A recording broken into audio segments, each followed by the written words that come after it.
భోగి సంబరాలు ఉమ్మడి తూర్పుగోదావరి జిల్లాలో ఇప్పటికే ప్రారంభమయ్యాయి. ప్రస్తుతం మనం కాకినాడలో ఉన్నాం. ఇక్కడ అపార్ట్మెంట్ కల్చర్ ఎక్కువ ఉన్న నేపథ్యంలో అపార్ట్మెంట్ వాసులంతా కూడా ఉమ్మడి కుటుంబం తరహాలో వచ్చి ఇక్కడ సంక్రాంతి సెలబ్రేషన్స్ చేసుకుంటున్న పరిస్థితి అయితే కనిపిస్తోంది. ఇక్కడ కులమతాలకు అతీతంగా కూడా అంటే వివిధ ప్రాంతాల నుంచి వచ్చిన వారు కూడా ఇక్కడ ఉన్నారు. వాళ్ళు కూడా ఇక్కడ తెలుగువారి సాంప్రదాయ సంస్కృతిలో కూడా పాల్పంచుకునే పరిస్థితి కనిపిస్తోంది. ప్రస్తుతం మనతో పాటు కిమ్స్ కాలేజ్ ప్రిన్సిపల్ గారు ఉన్నారు. ఆయనతో మాట్లాడదాం. సార్, ఎలా చూస్తారు మీరు ఈ సెలబ్రేషన్స్ని?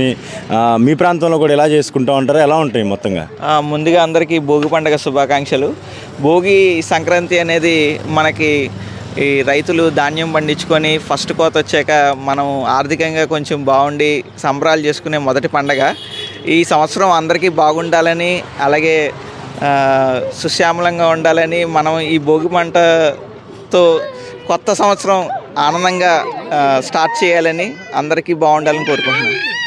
మీరు చెప్పండి, ఎలా ఉంటాయి మీ ప్రాంతంలో? ఇక్కడ ఎలా ఉంది? हिंदी से अपना बोलिए. हाँ, जैसे आंध्रा में रह रहे हैं हम, तो जैसे सब जगह मनाते हैं, जैसे त्यौहार है, ये एक उत्सव है। और जिस तरह हम राजस्थान से हैं और अभी यहाँ 40 साल से रह रहे हैं, तो यहाँ के त्यौहार मना रहे हैं जैसे. సార్, మీరు చెప్పండి, ఎట్లాగా చేసుకుంటూ ఉంటారు ప్రతి సంవత్సరం? సుమారుగా 12 ఏళ్ళ మటుకు కూడా మేము ఇక్కడ వేస్తూ ఉంటాం. ఏం చేసినా కూడా మానస ఒపేరా ఏ అండ్ బ్లాక్ కలిపి చేసుకుంటూ ఉంటాం. చాలా సంతోషంగా చేసుకుంటూ ఉంటే ఈ సంవత్సరం కొంచెం తగ్గింది, అందులో వేరు వేరు ప్రాంతాలకు వెళ్ళిపోవడం వల్ల. అయితే ఈ భోగి సంక్రాంతి కనుమన్నది మా ఇంట్లో కూడా మేము బొమ్మలు కూడా సుమారు 15 ఇయర్స్ నుంచి మా పెన్షన్ మేము పెట్టుకుంటూ ఉంటాం. చాలా అందరికీ కూడా సంక్రాంతి శుభాకాంక్షలు. Thank you. ఇక్కడ ఇంకా చాలా కుటుంబాలు ఉన్నాయి. ఇక్కడ కేవలం ఉమ్మడి కుటుంబాల్లో నిర్వహించుకునే తరహాలో కూడా ఇక్కడ అపార్ట్మెంట్ కల్చర్లో కూడా అంతా అపార్ట్మెంట్ వాసులంతా కూడా కలిసి ఈ పండుగ నిర్వహించుకున్నారు. మనతో అపోలో హాస్పిటల్ అడ్మినిస్ట్రేటర్ రమణ గారు ఉన్నారు. సార్, ఎట్లా చేసుకుంటూ ఉంటారు ప్రతి సంవత్సరం? ఈ సంవత్సరం ఎట్లాగా ప్లాన్ చేసుకున్నారు పండుగ? ప్రతి సంవత్సరం ఇది ఇట్లా చేస్తూ ఉండి అంటే పిల్లలకి ఈ సాంప్రదాయాలు తెలియజేసే ఉద్దేశంలో ఈ భోగి అనేది మేము ఇక్కడ చేస్తున్నాము. ముఖ్యంగా భోగి అంటే మనం అఫ్కోర్స్ రైతులకు సంబంధించిన ఫెస్టివల్ ఇది. బేసిక్ ఏంటంటే ఇందులో చెడంతా మనం ఈ దహనంలో కలిచేసి అంత మంచి జరగాలి, ఈ సంవత్సరం అంతా బాగుండాలి, అందరూ బాగుండాలని కోరికతో ఈ భోగి మంట మనం చేస్తూ ఉంటాం. ఇది పిల్లలకు కూడా తెలియజేస్తూ మన సాంప్రదాయాలు అంతరించిపోకుండా ముందుకు వెళ్ళే ప్రయత్నం ఇదంతా కూడా.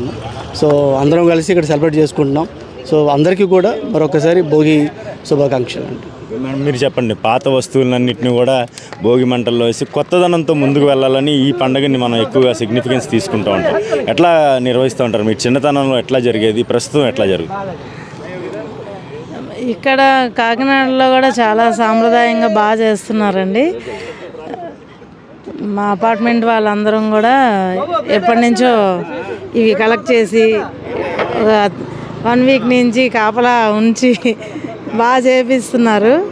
పిల్లలందరికీ తెలియాలని, ముఖ్యంగా పిల్లలు ముందు అసలు భోగి అంటే ఏంటి, పండగలు ఏంటి, వాళ్ళందరూ చదువు బిజీలో ఉండిపోతున్నారు. అది తెలవాలనేసే పిల్లల్ని తీసుకొచ్చామండి. చూడొచ్చు కదా, ఇక్కడ అపార్ట్మెంట్ వాసులంతా కూడా కలిసి ఒక దగ్గరే ఈ పండుగ నిర్వహించుకుంటున్న పరిస్థితి కనిపిస్తూ ఉంది. మన వైపు మొత్తంగా తెలుగు సాంప్రదాయం సంస్కృతిని తెలుసుకునేందుకు ఇతర ప్రాంతాల నుంచి వచ్చిన వారు కూడా ఇక్కడ ఎన్నో ఏళ్ళగా ఇక్కడ నివసిస్తున్న వారు కూడా ఇక్కడ సాంప్రదాయంలో కలిసిపోయిన పరిస్థితి కనిపిస్తూ ఉంది. మొత్తంగా తూర్పుగోదావరి జిల్లా వ్యాప్తంగా కూడా తెల్లవారుజాము నుంచే భోగి మంటలు వేసుకుంటూ ఈ 3 రోజుల పెద్ద పండుగ క్రతువును ఆహ్వానించేందుకు తెలుగు లోగిళ్ళన్నీ కూడా ముస్తాబైన పరిస్థితి అయితే ఉంది. కాకినాడ నుంచి నేను శ్రీధర్, ఐ డ్రీమ్ న్యూస్.